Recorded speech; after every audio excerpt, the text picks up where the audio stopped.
Hello, everybody. This is my first Creative Mornings that I've ever been to, so thank you all so much for being here. I'm delighted to see a lot of new faces and some familiar faces. And I was asked to be here today by the lovely Erica, probably because my business name has the word Nomad in it. So I own a shop called Local Nomad, and we're located in Uptown Plaza on Camelback and Central. Has anyone been to the shop? I know some of you have. Oh, wow. Oh, that's so many more than I expected. Okay, awesome. And so if you're not familiar, we carry gifts and clothing primarily by small independent designers. So I will get right into it. Oh, cool. And can you all hear me in the back? Okay, cool. So last week, my therapist told me that every single creative female small business owner that she's ever worked with has this deep sense of wanderlust. And she told me this after I was telling her about my summer in which I was able to get away from Phoenix for a couple months. And she told me that these particular women that she works with, more than anyone, have this strong desire to get away from their businesses, get away from their day-to-day, often on their own, with the intention of feeling inspired and then coming back to run their businesses. And I was like, wow, I've never felt so seen. I had never heard anyone put into words this feeling that I often have of, as I tell my friends sometimes, needing to physically remove myself from my business and from my home and kind of place myself somewhere unfamiliar. And to me, this is the essence of being a nomad, to kind of listening to when your intention or your intuition tells you to go, and then trusting yourself that you'll come back feeling inspired. So this was the third summer that I was fortunate enough to escape the Phoenix heat for 2 whole months. My dog Lucy and I took a road trip to St. Louis, Missouri, which a lot of people in St. Louis are like, oh, right, you came here to escape the heat. It's just very humid and a different kind of heat. But that's where I grew up. That's where my family lives. And it served as my home base this summer. And I haven't lived in St. Louis since I was 18 years old. I went to college in Indiana to pursue a fashion merchandising degree, which is probably something you haven't heard before. It's like not exactly FITM. But I then moved to San Francisco, where I lived throughout my 20s and got a job in corporate retail. And as my mother predicted, once I moved to the West Coast, I was never going to come home. And I still haven't moved home to the Midwest, maybe someday. So I'm here to talk about what the word nomad means to me. So what is a nomad? Like Prescott was saying, a nomad, the definition is someone who moves from place to place without settling somewhere, but it can also be used metaphorically. So this idea of someone always chasing the next adventure, it can mean freedom, exploration, the idea of not conforming to this idea of how society says that we should live our lives, this idea of you have X, Y, and Z, and that equals happiness. I think my favorite way to think about it is this idea of non-attachment. So the idea of feeling fully present wherever you are and not being attached to a physical place or material things. So when I say that perhaps I or anyone else embodies the spirit of a nomad, I don't just mean that I love to travel. I mean that I carry this openness with me, this willingness to see and to feel and to be curious and open my eyes no matter where I am, and to invite in new perspectives. And I forgot to change the photos, but there's another photo. There's me and my dog, Lucy, in my car. She's a trooper. She's like the best traveler ever. She's super chill. I'm actually going to go back to this photo now. I changed the cadence of them. So the first thing my therapist has me do when I sit down for my session in her office is to look around and tell her where my eyes are drawn. So last week, my eyes wandered to this dream catcher that was in the top corner of her room. And I was like, yeah, that's such a beautiful dream catcher. Is that new? And she's like, nope. I'm like, oh, okay. Well, it's really cool. And I'm like, I've just never seen it before. And she was like, huh, now how interesting that you've never seen this dream catcher before after you just traveled and got away for 2 months. She's like, how interesting is that? And we had a good laugh about it. Because yeah, it's so cool that you can literally notice more things after getting away and after letting your mind wander. You can, like, travel can open this whole world to you and give you this fresh perspective. At least for me, that's kind of hard to come by otherwise. So I'd love to do like just a quick little exercise with you all. So think about a place that you've visited, somewhere meaningful to you. And if you'd like, you can close your eyes and imagine the sense and the feeling, maybe how your body feels in that space. Are you outside? Are you indoors? Do you feel calm, excited, maybe inspired? And as you're thinking about this place, can you get a sense of the difference of everything you notice when you go back to this place in your mind versus maybe what you notice when you're walking from your car to your job, or when you're walking around the grocery store? You may not notice your surroundings as much as when you're doing the things that are part of your daily routine.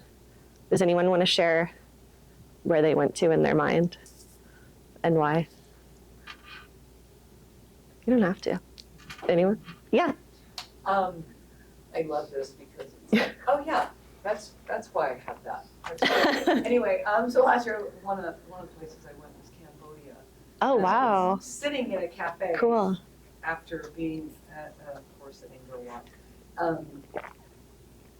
And I was sitting, it was a Western cafe because there's so many expats. Mm-hmm. And but the food was excellent, and he employed the locals to help teach them skills as far as running a business. He was French, and the food was amazing. The music, it was blues music, and it's my favorite, and so it was beautiful. And I'm sitting there, and I'm like, and the U2 song, I still haven't found what I'm looking for, and I was like, wow, this is the first time I've ever heard this song. And I have found what I'm looking for. Yeah, oh, that's so cool. What a great connection. I love it. Wow. Anyone else want to share? Okay, we can move on. So cool, thanks for doing that. So one of the places I visited this summer was New York, and I went to Chelsea Market. Has anyone been to Chelsea Market? It's such a cool place. It's like this whole sensorial experience in itself. And I saw this tote bag with a quote on it that said, "A mind stretched by a new experience can never go back to its old dimensions." And I was traveling. I was actually there for like a work buying trip, and like just in New York for me, inspiration is everywhere. And I love being there so much. So my mind was just like firing on all cylinders. And so I think we can all think of experiences that we've had, whether it's traveling, whether it's falling in love, having the best meal of our lives, or maybe trying a new food that we've never tried before, especially maybe in a different country or different state. And this experience that's forever changed us and our way of thinking and our way of being. So I actually looked this up because I'm not a scientist, but I was like, there has to be some science behind this feeling. And there is. And getting out of our comfort zone, traveling, whatever it is that just places us somewhere different, in our mind and body, having this new experience actually enhances the neuroplasticity of our brains. So it literally changes our brains. It creates new neural pathways, and it kind of turns us off of autopilot and wakes us up. And so this feeling of being somewhere new and having these new experiences is one of my favorite feelings in the world. And this feeling that I often crave is ended up being the inspiration for my business. So, oops, wrong one. Oh, that was where, sorry, I put these slides in the wrong order. This is where I was in my mind in Sardinia, having this lovely breakfast a few years ago. It was a dream. So this is a photo of my shop. As you know, my shop's called Local Nomad, and yes, it's an oxymoron. It's a contradiction, and I came up with the name when I was in the shower in San Francisco. And prior to that shower, I had been traveling in Europe, backpacking for 2 months, kind of dreaming up my shop, trying to find inspiration for my shop, and desperately hoping to come back knowing the name of my shop, because that was the one thing I couldn't figure out. And I was trying to search for this aha moment somewhere of like looking at a bird or a lamppost or like a sign anywhere. And I was like, I came home and I had nothing. And I totally started to panic. And I learned that, in life, that was a good lesson. When we really try to force things, they often don't work out as we plan. And also that inspiration can strike anywhere, even in the shower. So to me, the term local nomad means carrying this spirit of discovery wherever I go.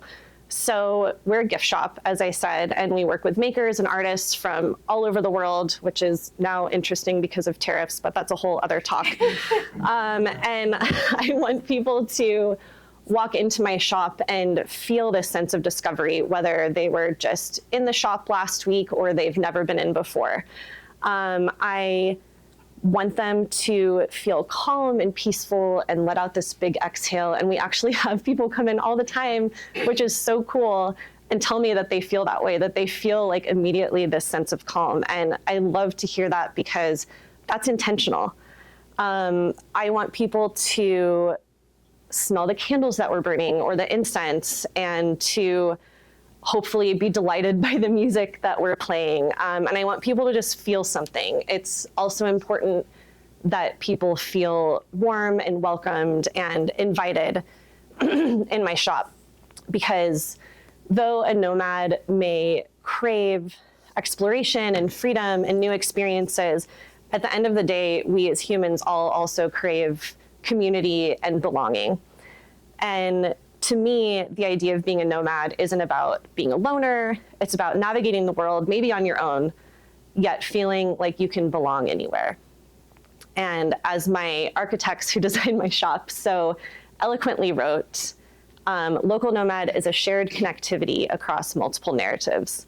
And when I saw that, I was like, wow, you guys get it, you're hired. Like, they were so awesome. And I love the design of my shop, and they just like really understood the vision even more than I did, which is cool to find people like that to work with. What slide's next? Ooh, we'll do this one. So travel, especially solo travel, can feel intimidating to some people. And I think a lot of people are surprised when I tell them that I love to travel by myself. I love traveling with others, but I almost equally love traveling on my own. And what I've discovered over the years is how I've found an appreciation for travel without needing to stay at a fancy hotel or going halfway across the world. Like, you can truly find inspiration anywhere. And to me, travel isn't about where you go, it's about how you go. And so, as I mentioned, I'm from St. Louis, and I love going home and discovering things in my hometown. And St. Louis is definitely not a travel destination. Has anyone even been there? Oh, wow. Oh, okay. That's more than I thought too. What do you guys think? It's cool. Yeah. All right. It definitely exists. You should we'll talk later. I'll convince you to go. But if you ask me about St. Louis, like, I can't stop talking about it. I don't think I appreciated it when I was like younger in my 20s and moved to the West Coast. I'm like, oh, this place sucks. But now I have this like great appreciation for it. We have this park in the middle of the city called Forest Park, and it's actually bigger than Central Park. And in the park, we have a zoo that's like second best to the San Diego Zoo, and the zoo is free. We have this incredible art museum that's free. Oh, wait, wrong way. Oh yeah, there's a picture of a Monet painting in the art museum and my dog outside of the art museum. All these beautiful flowers everywhere. We have the country's oldest and largest outdoor amphitheater called the Muni, and you can watch musicals there all summer long. We have Shakespeare in the park. All of these great things. My favorite restaurant is called Balkan Treat Box, and they serve Bosnian food by a James Beard award-winning chef. And I bet none of you knew any of this or most of this, huh? So what I'm saying, my point being, is that you can truly find something new and exciting wherever you go. You can fly to St. Louis, Missouri and have an unexpectedly wonderful weekend filled with art and culture, and good sports too. We have amazing sports teams. But you can drive to Gilbert or Chandler, anywhere, or Cave Creek, and find small businesses you've never been to, or restaurants that you've never been to, after hiking on a trail that's new to you. And we're lucky here in Arizona, especially here in Phoenix, we can drive 2 hours north and go to Flagstaff, or 2 hours south and go to Tucson, which both of those places feel like different worlds to me. You just have to follow your curiosity. And I'm always skeptical of people who go somewhere and come back and say like, oh, just like write off the entire city. They're like, oh, Paris, I hate it there. They're snooty, or, you know, whatever it is. And maybe we've all been that person before, or we know someone who said that before. And to me, this lack of curiosity inhibits our ability to truly find meaning and joy in an experience. So I think a nomad looks closer and they ask questions and they try to understand really what makes a place unique. Yeah, this is where we are. Okay. So earlier in the summer, I drove to San Diego with my best friend and my dog, and I went on a guided journey, and I'll let you all interpret that as you wish. And my guide, Raina, who's this brilliant woman, she's so intuitive, like has a PhD in philosophy, is a certified therapist, and just like your quintessential North County San Diego hippie. She took me to this park with this huge eucalyptus tree just jutting out of the earth and had me stand there, and we were both kind of standing there studying the tree and looking at the tree, and I remarked that the branches were so big and twisted and tangled and wild, and she's like, yes, this is life. Like, that is life. Life is not linear, and we are not meant to live these linear lives as human. Like, we are rooted, this tree is rooted, and then we grow and we have all of these experiences, and that is nature, and you see it right here in nature, and we are nature, and that path is perfect. And nature connects us all to each other too. And so then we walked over to the ocean and found this lagoon near the ocean. We were in Cardiff in San Diego, if y'all have been there. And so we're looking at this lagoon and just noticing there's a little boat and there's a little bird perched on the boat. And it's nothing remarkable, just this calm body of water. And then Raina came behind me and took my shoulders and just like slowly moved me 180 degrees to look over at the ocean. And the ocean, there's waves. There's so much happening in the ocean. There's so much movement, and the waves maybe feel like they're crashing into you. And so then she moves me back to the lagoon and she goes, "Ha," this is how she talks. She goes, "Ah, and look, you're the same person no matter where you're looking, no matter where you go, no matter what happens in life, you are always you.